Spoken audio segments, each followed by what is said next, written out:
Hi అండి, welcome to సాయిస్ kitchen. బాగున్నారండి మీరు? మేమైతే బాగున్నామండి. ఇప్పుడైతే నేను గుత్తి కాకరకాయ మసాలా చూపిస్తానండి. చిన్నపిల్లలు కూడా ఇష్టంగా తింటారండి గుత్తి కాకరకాయ మసాలా అయితే. ఇదైతే నేను ఒక పావు కేజీ వరకు ఈ కాకరకాయలను తీసుకున్నానండి. చిన్న సైజు ఈ విధంగా ఉండాలి. ఈ విధంగా ఉండి లేతగా ఉండేటట్టు ఉంటే బాగుంటాయండి. లేతవి నేను ఈ సైజు తీసుకున్నాను, ఒక పావు కేజీ వరకు. ఈ కాకరకాయలని అయితే రెండు వైపులు కూడా కట్ చేసుకుందాం అండి. చూడండి, ఈ విధంగా రెండు వైపులు కూడా ఈ చివర్లు కట్ చేసుకోవాలి. చూడండి, ఈ విధంగా అయితే తొడుగులు తీసేసుకున్నానండి రెండు వైపులు కూడా. ఇప్పుడైతే చివరి వరకు కట్ చేయకుండా కొద్దిగా గ్యాప్ ఇచ్చి ఈ చివరి నుంచి చివరికి చూడండి ఈ విధంగా అండి, ఈ విధంగా చిన్న హోల్ చేసుకొని ఈ లోపల ఉన్న గింజలను అయితే తీసేసుకోవాలండి. చూసారా, ఈ విధంగా చేసుకొని లోపల ఉన్న గింజలను స్పూన్తో అయినా తీసేసుకోవచ్చు, లేకపోతే ఇగోని చాకుతో అయినా ఈ విధంగా తీసేసుకోవాలి.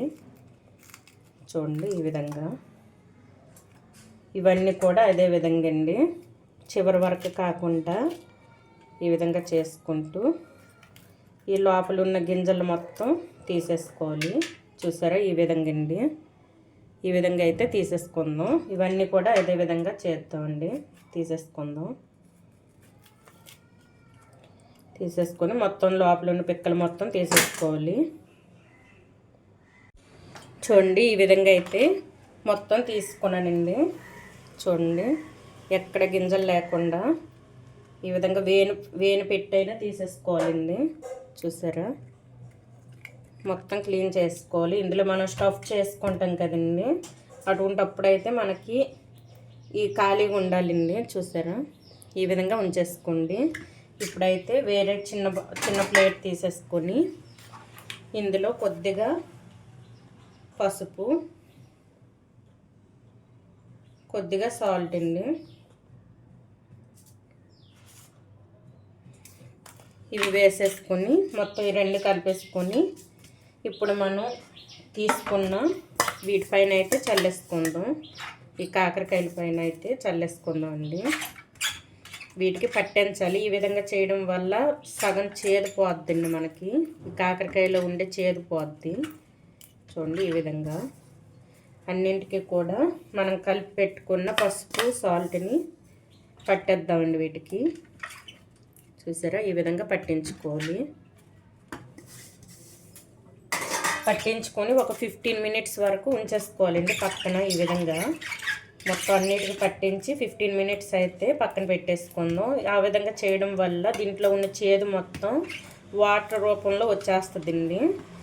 ఒక 15 మినిట్స్, ఇంకా మీ దగ్గర టైం ఉంటే ఒక అరగంట వరకైనా ఉంచేసుకోవచ్చండి. ఈ విధంగా అన్నింటికి పట్టించి ఇప్పుడైతే నేను ఒక 15 మినిట్స్ అయితే ఉంచేసుకుంటాను. దీనిపైన అయితే మూత పెట్టేసుకొని 15 మినిట్స్ అయితే ఉంచేసుకుంటానండి. చూద్దామండి, 15 మినిట్స్ అయితే అయింది మనకి. ఇదిగోండి, ఇవి తీసి అయితే చూడండి, ఇందులో వాటర్ ఉంటుందండి. ఒక అరగంట వరకు మనం ఈ విధంగా పసుపు సాల్ట్ పెట్టుకొని ఉంచేసుకుంటే వాటర్ ఫుల్గా వస్తుందండి దీని నుంచి. ఇప్పుడైతే కొద్దిగా వస్తుంది వాటర్ అయితే. ఇది మొత్తం పిండేసుకోవాలి గట్టిగా. చూసారా, వాటర్ వస్తుంది. ఈ విధంగా పిండేసుకోవాలండి. ఇవన్నీ కూడా అదే విధంగా గట్టిగా పిండేసుకోవాలి. దీంట్లో ఉన్న వాటర్ మొత్తం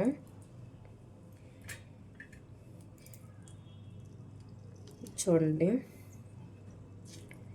ఈ విధంగా గట్టిగా అన్నీ కూడా పిండేసుకొని పక్కన పెట్టేసుకుందాం. చూడండి, ఈ విధంగా అయితే అన్నీ కూడా పిండేసుకొని పెట్టుకున్నానండి. ఇందులో ఉన్న వాటర్ మొత్తం కూడా వచ్చేసిందండి. చేదు సగం అయితే వదిలేసింది మనకి, చేదు మొత్తం. ఇప్పుడైతే నేను ఇవి స్టీమ్ చేసుకుంటానండి. కాకరకాయలను అయితే స్టీమ్ చేసుకోవాలి. ఇవైతే చూడండి, ఇప్పుడు నేను ఒక ఇడ్లీ పాత్ర తీసుకున్నాను. దీనికైతే నాకు ఒక ప్లేట్ ఇచ్చారండి. ఇదిగోండి, స్టీమ్ చేసుకోవడానికి ఒక ప్లేట్ ఇచ్చారండి. ఇదైతే పెట్టేసుకొని ఇది స్టీమ్ చేద్దాం. దీనికోసం అయితే ఇదిగోండి వాటర్ తీసుకున్నాను. కొద్దిగా వాటర్ తీసుకొని ఈ స్టీమ్ ప్లేట్ అనేది వేసుకోవాలండి. ఇవి మొత్తం కూడా ఇందులో పెట్టేసుకుందాం. మంచిగా కొద్దిగా ఉడికేంత వరకు 70% వరకు మనకు ఉడకాలండి ఇది స్టీమ్లో. ఈ విధంగా పెట్టేసుకొని ఇప్పుడైతే స్టవ్ ఆన్ చేసుకొని పెట్టేసుకుందామండి. ఇప్పుడైతే స్టవ్ ఆన్ చేసుకుందామండి. స్టవ్ ఆన్ చేసుకొని మీడియంలో ఉంచేసుకొని ఇవైతే ఈ వాటర్లోనే స్టీమ్ చేయాలండి. ఇవి స్టీమ్ చేశాక చూపిస్తానండి. ఇవి 70% వరకు అయితే మనకి ఉడకాలి. ఇప్పుడైతే ఈ ఉడికేలోపు అయితే మనము స్టఫింగ్ కోసం మసాలా ప్రిపేర్ చేసుకుందాం అండి. ఇదైతే ఉడికేలోపు మసాలా ప్రిపేర్ చేద్దాం. కాకరకాయలను అయితే ఆవిరి పట్టించడం కోసం స్టీమ్ చేయడం కోసం పక్కన పెట్టేసుకున్నాను కదండి. అది అయ్యేలోపు మనమైతే మసాలాను ప్రిపేర్ చేద్దామండి. దీనికోసం అయితే ఒక ప్యాన్ పెట్టేసుకొని స్టవ్ ఆన్ చేసుకొని ఒక ప్యాన్ పెట్టేసుకున్నాను. ఇందులో ఒక 2 టేబుల్ స్పూన్ వరకు పల్లీలను వేసుకోండి. ఒక 2 టేబుల్ స్పూన్ వరకు ధనియాలండి. 2 టేబుల్ స్పూన్ వరకు నువ్వులు వేసుకోండి. ఈ పల్లీలు లేకపోయినా పర్లేదండి, నువ్వులు లేకపోయినా పర్లేదు, ఒక్కటైనా వేసుకోవాలండి. పల్లీలనైనా వేసుకోవాలి, నువ్వులైనా వేసుకోవాలండి. 2 లేకపోయేటప్పుడు మీరు ఎండు కొబ్బరినైనా వేసుకోవచ్చండి. ఇందులోనే కొద్దిగా ఒక 1/2 టేబుల్ స్పూన్ వరకు మెంతులను వేసుకోండి. మెంతులు వేసుకోవడం వల్ల మనకైతే కాకరకాయ అనేది టేస్ట్ వస్తుందండి, మంచి టేస్ట్గా ఉంటుంది. ఇందులోని 1 టేబుల్ స్పూన్ వరకు జీలకర్ర అండి. ఇవన్నీ కూడా దోరగా వేయించుకోవాలి. సన్నటి ఇగుండి మీడియంలో ఉంచేసుకొని పూర్తిగా ఫ్లేమ్ మీడియంలో ఉంచేసుకొని ఇవన్నీ కూడా వేయించుకోవాలి. లేకపోతే సిమ్లో ఉంచేసుకోండి. పూర్తిగా సిమ్లో ఉంచేసుకొని ఇవి మంచిగా కలర్ మారేంత వరకు, ఇవి చిటపటలు ఆడేంత వరకు వేయించుకోవాలండి. చూడండి, మనకైతే పల్లీలు, నువ్వులు, ధనియాలు అన్నీ కూడా మంచిగా వేగాయండి. కలర్ మారింది చూసారా. ఇప్పుడైతే ఇవి ఒక ప్లేట్లో వేసుకుందాం. ప్లేట్లో వేసుకొని ఇదే ప్యాన్ పెట్టేసుకుందాం అండి. పెట్టేసుకొని ఇందులో కొద్దిగా 1 టేబుల్ స్పూన్ వరకు ఆయిల్ వేసుకోవాలండి. 1 టేబుల్ స్పూన్ వరకు ఆయిల్ వేసేసుకొని ఇందులో అయితే ఒక ఆనియన్ అండి, ఒక ఆనియన్ కట్ చేసుకున్నాను. ఒక మీడియం సైజ్ ఆనియన్ కట్ చేసుకొని వేసుకుంటాను. ఇదైతే కొద్దిగా కలర్ మారేంత వరకు వేయించుకోవాలండి. కొద్దిగా సాల్ట్ వేసుకొని కొద్దిగా లైట్గా వేసుకోవాలి. తొందరగా మనకు వేగాలంటే లైట్గా సాల్ట్ వేసుకుంటే మనకైతే ఆనియన్స్ తొందరగా మగ్గుతుందండి, వేగిపోద్ది. చూడండి, ఇవైతే కొద్దిగా బ్రౌన్ కలర్ వచ్చేంత వరకు వేయించుకోవాలి. ఆనియన్స్ అయితే మనకు కొద్దిగా కలర్ మారింది కదండి. ఇప్పుడైతే చిన్న నిమ్మకాయ సైజ్ అంతా చింతపండుని తీసుకొని వేసుకుందామండి. చింతపండు వేసుకొని ఈ ఆనియన్స్లోని మగ్గించుకోవాలి మెత్తగా. ఈ ఆనియన్స్ వేగేలోపు ఈ చింతపండు కూడా మెత్తగా మగ్గేస్తుందండి. ఇందులో ఆనియన్స్ అయితే మనకు వేగిపోయింది. ఇదైతే ఇదే ప్యాన్లో ఉంచేసుకుందాం. ఇది చల్లపడిన తర్వాత మిక్సీ పట్టుకుందాం అండి. ఆ పప్పు మనం ఫ్రై చేసుకున్న పప్పులు ఇవి ఉన్నాయి కదండి, ధనియాలు ఇంకా నువ్వులు, ఇవి కూడా మిక్సీ పట్టుకుందాం అండి. ఇవి కూడా చల్లబడ్డాయి. ఇప్పుడైతే మిక్సీ పట్టుకుందాం. ఈలోగా అయితే మనకి ఆనియన్స్ కూడా చల్లబడుతుంది. ఈ విధంగా చింతపండును అయితే దీనిపైన కవర్ చేసుకుంటూ ఉంచేసుకోండి. ఇదైతే చల్లగా అయ్యేలోపు మనమైతే ఈ పల్లీలను మిక్సీ పట్టుకుందాం అండి. మనం మసాలా మిక్సీ పట్టే ముందైతే ఈ కాకరకాయలను చూద్దామండి. మనమైతే ఇది ఆవిరి పట్టేస్తానం కదండి, ఇవైతే చూద్దాం ఉడికాయో లేదు. ఒక 70% వరకు ఇవైతే మనకు ఉడకాలండి. చూసారా, మనం ఈ స్పోక్ ఇటువంటి దీంతో ఈ విధంగా అంటే చూసారా దిగుతుంది. ఇప్పుడైతే ఇది 70% వరకు మనకు ఉడికిపోయిందండి. ఇవైతే బయటకు తీసేసుకుందాం, ఒక ప్లేట్లో తీసేసుకుందాం అండి.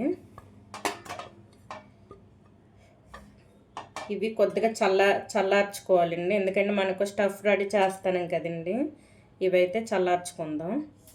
ఇవైతే పక్కన పెట్టేసుకుందాం. స్టవ్ ఆఫ్ చేసుకొని ఇప్పుడైతే మసాలా అయితే మిక్సీ పట్టుకుందాం అండి.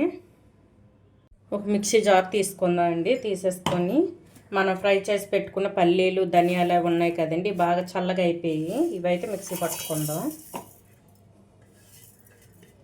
ఇందులోని ఒక 5-6 వెల్లుల్లి రెబ్బలు వేసుకోండి.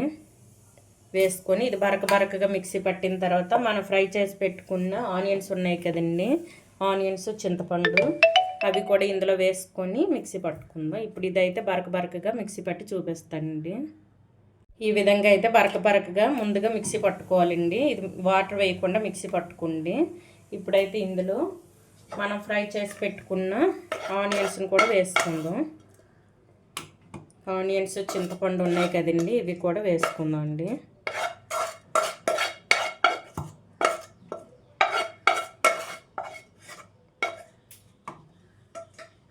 ఇందులోని ఒక 2 టేబుల్ స్పూన్ వరకు కారం వేసుకోండి.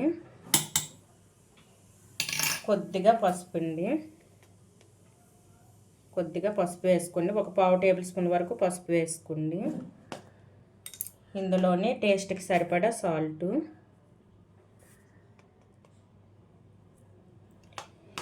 ఇగుండి ఒక రెమ్మ కరివేపాకు అండి.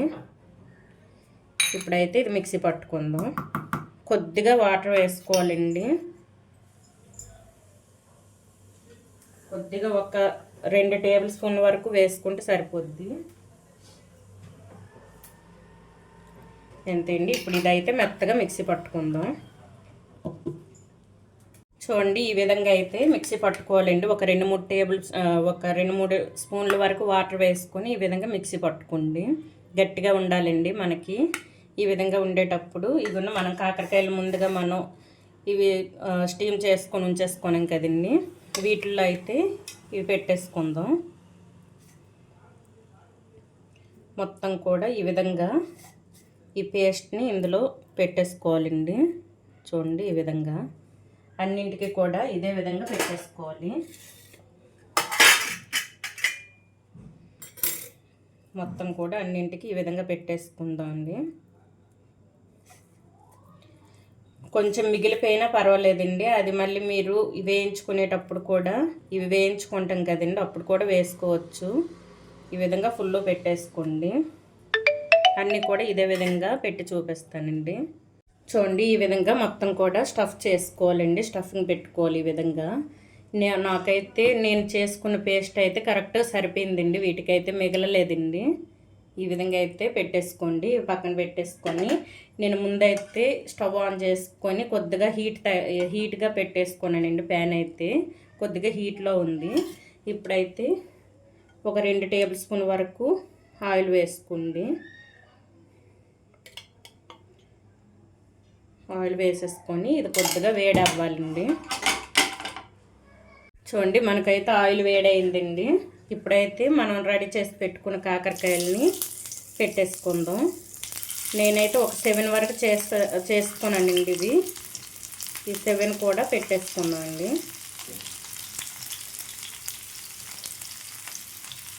ఈ విధంగా పెట్టేసుకొని మొత్తం తిప్పుకుంటూ 2 వైపులు కూడా తిప్పుకుంటూ ఇవైతే వేయించుకోవాలి. చూడండి, ఈ విధంగా పెట్టేసుకొని మూత పెట్టేసుకున్నామండి.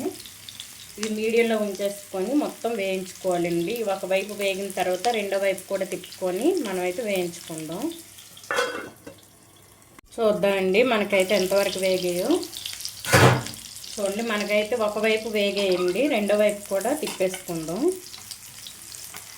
ఈ విధంగా 2 వైపులు కూడా తిప్పేసుకోవాలి. ఇప్పుడు మనం మసాలా పెట్టేసుకున్నాం కదండి, అటువైపు అయితే ఈ విధంగా తిప్పేసుకొని మూత పెట్టేసుకోండి. ఈ విధంగా మొత్తం అన్నిటికీ ఆయిల్ అందేటట్టు ఈ విధంగా పెట్టేసుకొని ఫ్లేమ్ మీడియంలో ఉంచేసుకొని ఇవన్నీ మంచిగా వేయించుకోవాలండి. ఈ పచ్చిదనం పోయేంత వరకు వేయించుకోవాలి.